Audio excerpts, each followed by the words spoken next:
Bonjour à tous, bienvenue sur ma chaîne. Aujourd'hui, je vous présente une recette super simple, un pain comme en boulangerie, sans pétrissage. Alors, dans mon saladier, je mets 5 verres de farine. Mon verre mesure 200 millilitres. Je rajoute une cuillère à café de sel, la moitié d'une cuillère à café de sucre et je vais mettre mon paquet de levure déshydratée. C'est de la levure de boulangerie, hein, en poudre. Donc je mélange tous les ingrédients secs au début.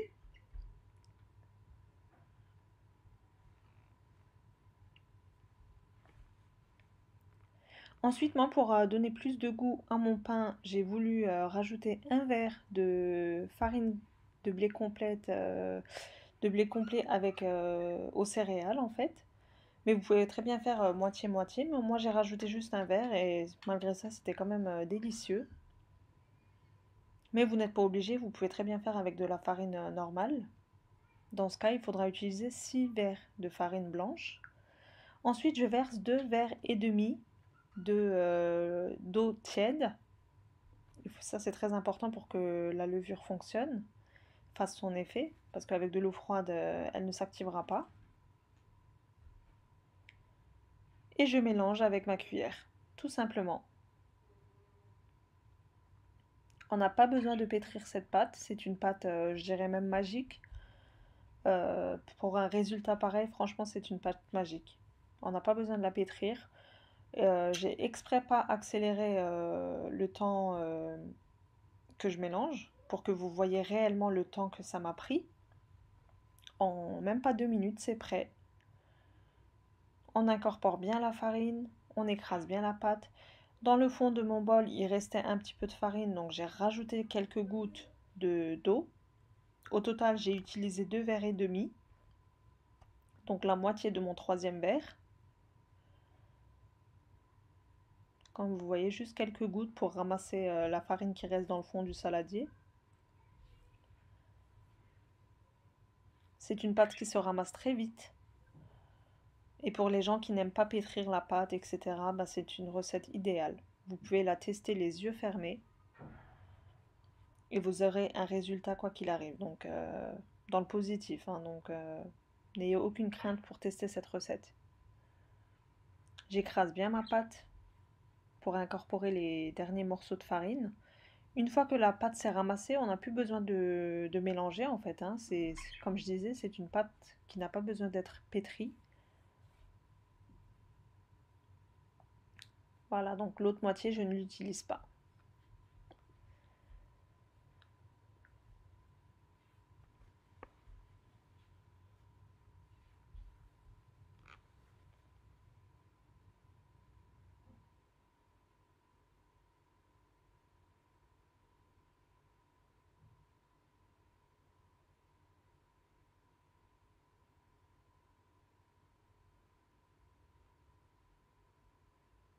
Voilà, ma pâte est ramassée. Pour enlever ma cuillère de la pâte, bah, j'ai huilé un petit peu mes doigts pour pas que la pâte n'accroche aux mains, parce que c'est quand même une texture assez collante, hein. Voilà, je touche quand même ma pâte pour voir la texture. Elle est très molle comme pâte. Voilà. Je viens la couvrir et je laisse reposer le temps qu'elle a bien doublé de volume. Au bout de 30-40 minutes, ma pâte, ben, elle a bien gonflé, comme vous pouvez le voir. Je vais fariner ma table. N'hésitez pas à bien fariner car c'est une pâte qui est assez collante.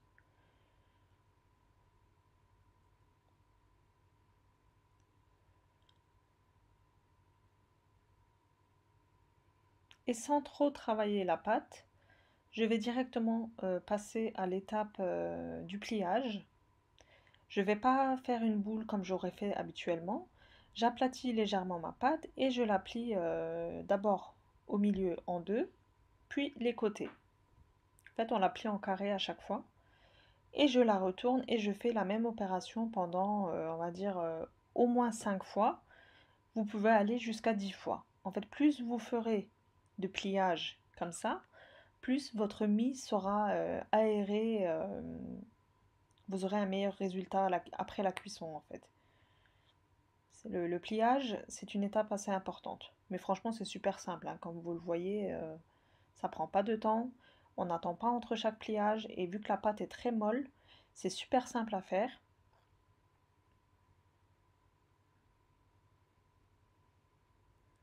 On la plie en carré à chaque fois.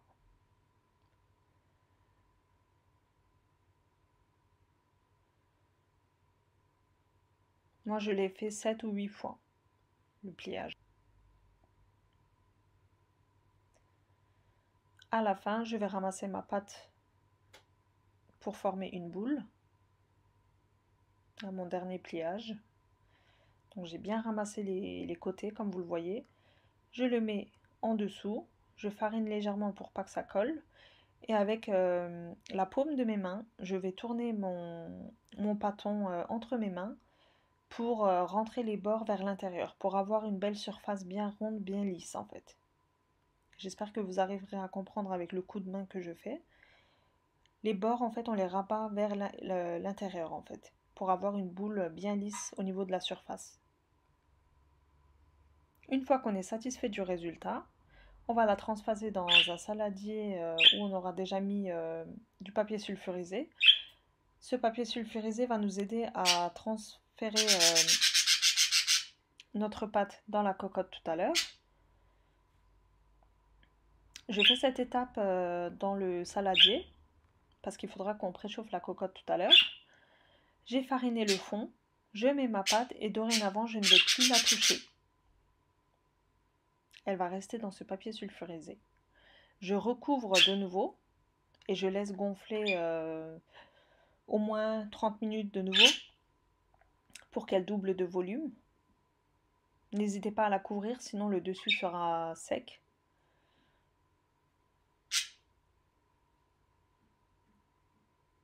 Voilà, elle a bien gonflé comme vous le voyez. J'ai préchauffé mon four à 230 degrés et j'avais mis ma cocotte à l'intérieur pour qu'elle soit chaude aussi. Donc là actuellement elle est très chaude. Je transfère ma pâte délicatement. Faites attention, votre cocotte est très chaude. Je farine le dessus pour avoir un joli visuel. Et je vais inciser à 2 coups de couteau pour aider le développement lors de la cuisson, vu qu'elle va bien gonfler. Et c'est aussi pour le visuel en fait, les coups de couteau. Alors au début j'ai remis le couvercle de ma cocotte, mais après j'ai hésité parce qu'elle va gonfler, donc moi mon couvercle ne me convenait pas. Donc ce que j'ai fait, j'ai remis mon saladier par-dessus, parce que le but c'est qu'il ne faut pas que ça prenne de l'air en fait au début de la cuisson. Pendant 40 minutes j'ai laissé cuire avec le saladier dessus. N'ayez aucune crainte, j'ai rien eu. Mais à la place du saladier, si vous avez un couvercle de ce type assez profond, on va dire ça comme ça, vous pouvez très bien le mettre. Mais je vous conseille de le cuire couvert. Comme vous voyez, notre pâte, notre pain se développe à merveille. Pendant 40 minutes, j'ai laissé cuire comme ça, de cette façon, à 230 degrés, dans le bas de mon four, donc la dernière grille tout en bas du four.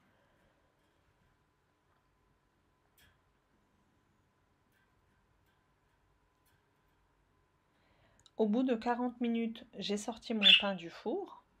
Il avait commencé légèrement à dorer.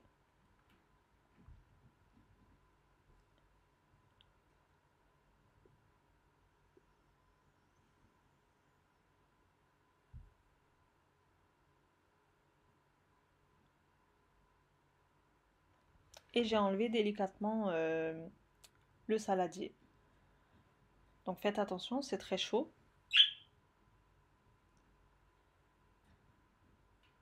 Je laisse mon pain dans ma cocotte. J'enlève juste le saladier. Comme vous le voyez, ça a commencé à dorer légèrement. Mais comme on veut un pain qui soit bien doré, avec une belle dorure, on va remettre au four à 230 degrés, cette fois-ci sans couvercle. Et là, j'ai laissé cuire 20 minutes. Donc au total, il nous faut 1 heure de cuisson.